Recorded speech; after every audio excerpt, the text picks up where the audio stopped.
Hello বন্ধুরা, আদাব, নমস্কার। সবাই কেমন আছেন? আজ আমি তৈরি করব আলু সয়াবিনের ঝোল। একদম কম তেল মশলা দিয়ে আলু সয়াবিনের ঝোল। প্রথমে আমি সয়াবিনগুলো ভিজিয়ে রাখলাম, আলু কেটে নুন হলুদ মেখে রেখেছি। এখানে আদা জিরা এখানে আমি পেঁয়াজ রসুন আদা বেটে রেখেছি। এখন সয়াবিনগুলোকে আমি সিদ্ধ করে নেব। একটা ডেকচিতে জল দিয়ে দিলাম, এখন সয়াবিনগুলো দিয়ে দিব। সয়াবিনে অনেক প্রোটিন, আর বাচ্চাদের জন্য খুবই ভালো। আমার বাচ্চারা খুবই পছন্দ করে সয়াবিনের তরকারি, তাই আমি এটা প্রায় সময় রান্না করি। একদম কম তেল মশলা কম ঝাল দিয়ে বাচ্চাদেরকে তৈরি করে দিই। এখন সয়াবিনগুলো সিদ্ধ করে নেব।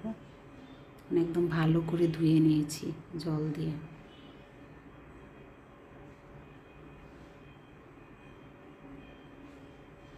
এখন ঢেকে দিব।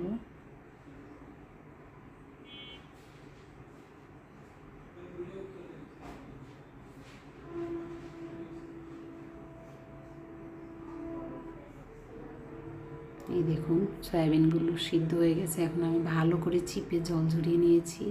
এখানে হলুদ লবণ মেখে নিব সয়াবিনে। আপনি ভালো করে যদি চিপে নেন তাহলে আর কড়াইতে লাগবে না ভাজার সময়। কড়াইটা ভালো করে গরম করে নেবেন, তেল ভালো করে গরম করে নেবেন, তাহলে দেখবেন সয়াবিন কড়াইতে লাগে না। অনেকেই বলে সয়াবিন ভাজার সময় কড়াই লেগে যায়, কিন্তু আমার লাগে না। দেখুন আমি প্রথমে 3-4টে সয়াবিন দিয়ে দেখলাম, দেখছেন লাগবে না। এখন সবগুলো দিয়ে দিব। এখন সবগুলো সয়াবিন দিয়ে আমি ভেজে নেব। এখানে অল্প তেল দিয়েছি। সয়াবিনে আপনি যতই তেল দেন সয়াবিন টেনে নেবে, তাই আমি অল্প তেল দিয়ে রান্না করব, সেজন্য আমি অল্প তেল দিয়ে সয়াবিনগুলোকে ভেজে নেব। দেখুন আমার কড়াইটা একদম পরিষ্কার, একটা সয়াবিনও আমার কড়াইতে লাগেনি। ভাজা হচ্ছে।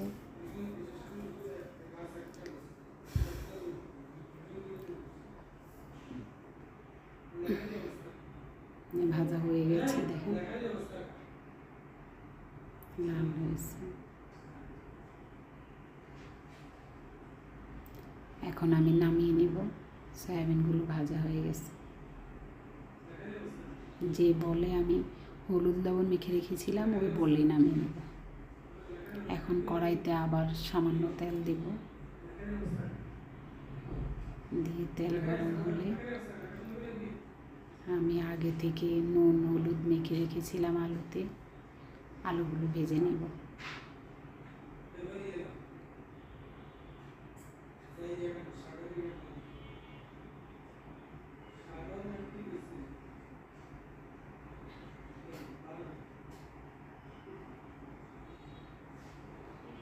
সরিষার তেল গরম হতে একটু সময় লাগে।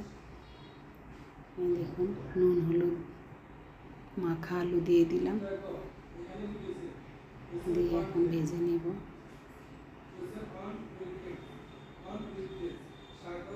লাল লাল করে ভেজে নেব।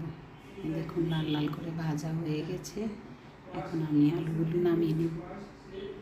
সয়াবিনের সাথে একসাথে বলে নামিয়ে নেব। দেখুন আমি নামিয়ে নিলাম। আবার কড়াই বসিয়ে দেব। বসিয়ে এখানে সামান্য তেল দেব।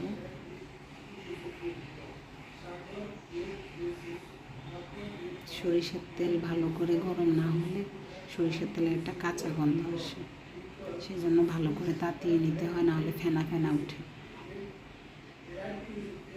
এখন এখানে আমি 2টো তেজপাতা দিব।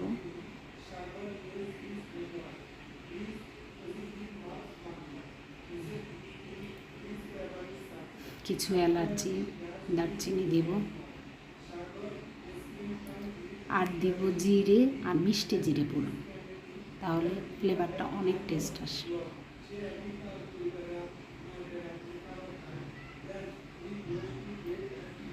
জিরে মিষ্টি জিরে ফোড়ন দিলাম, দিয়ে বেটে রাখা পেঁয়াজ রসুন আদা দিয়ে দিব। এখানে বেশি না, 2টা পেঁয়াজ 1টা রসুন আর কিছু আদা বেটে নিয়েছি। তো আমি কম মশলা কম তেলে রান্না করবো, সেই জন্য আপনি যত মশলা দিবেন তত আপনাকে তেল দিতে হবে। রান্না তত টেস্ট হবে, কিন্তু বাচ্চাদের জন্য বা আমাদের জন্য কারোর জন্যই তেল অত ভালো না, স্বাস্থ্যের জন্য ক্ষতিকর। তাই কম তেলে রান্না করার অভ্যাস করতেছি। এখন পেঁয়াজ রসুন আদা ভাজা ভাজা হয়ে আসছে, এখানে লবণ আর হলুদ দিয়ে দিব।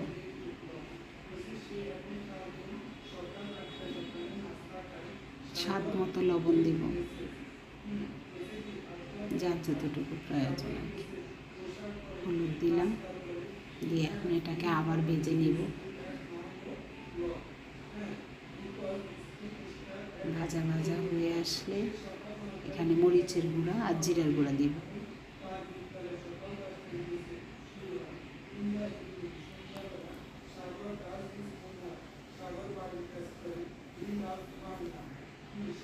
মরিচের গুঁড়া স্বাদ যে যেমন ঝাল খায়, জিরার গুঁড়া 1 চামচ দিয়ে দিলাম। দিয়ে এখন আবার এটাকে ভাজা ভাজা করব।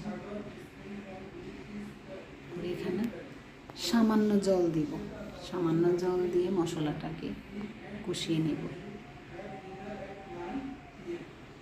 সামান্য জল দিয়ে দিলাম, দিয়ে মশলাটাকে নেড়ে চেড়ে মিশিয়ে দেব জলের সাথে। জলটা ফুটে উঠলে এখানে আমি আগে থেকে ভেজে রাখা সয়াবিন আলু দিয়ে একসাথে কষিয়ে নেব। আলু সয়াবিনগুলো দিয়ে দিলাম, এখন এটাকে একদম কষিয়ে নেব। সয়াবিন কিন্তু অনেক ঝোল টানে, তেলও টানে, ঝোলও টানে।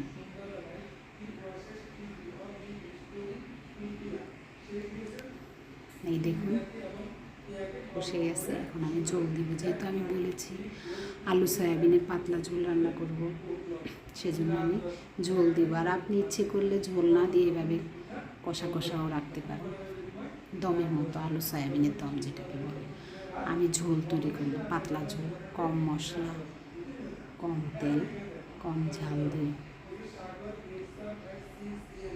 এখন ঢেকে দিব, ঢেকে দিলে ফুটে উঠলে একটু ফুটতে দিলে হয়ে যাবে, যেহেতু আমার এখানে সব কিছুই ভাজা। দেখুন ফুটে উঠছে, এখন নেড়ে চেড়ে একটু টেস্ট করে নিলাম ঝোলটা। হ্যাঁ, আমার সব ঠিক আছে, পারফেক্ট। যারা ঝাল খায় তারা আর একটু ঝাল দিবে, যারা তেল মশলা পছন্দ করে আরও তেল মশলা দিয়ে কষা কষা করে রান্না করবে। খেতে ভালোই লাগবে, তো সেটা মোটেও স্বাস্থ্যের জন্য ভালো না। কথা বলতে বলতে আমার রান্না হয়ে গেছে, এখন আমি নামিয়ে নেব। দেখুন হয়ে গেছে। আমি একটু ঝোল রাখবো, আর সয়াবিনে ঝোলটা টেনে নেয়, থাকে না পরে। নামিয়ে নিলাম, তৈরি হয়ে গেল আমার আলু সয়াবিনের ঝোল। যদি আমার ভিডিওটি ভালো লাগে আমাকে একটা সাবস্ক্রাইব করবেন, লাইক দিবেন। ভিডিওটি দেখার জন্য ধন্যবাদ।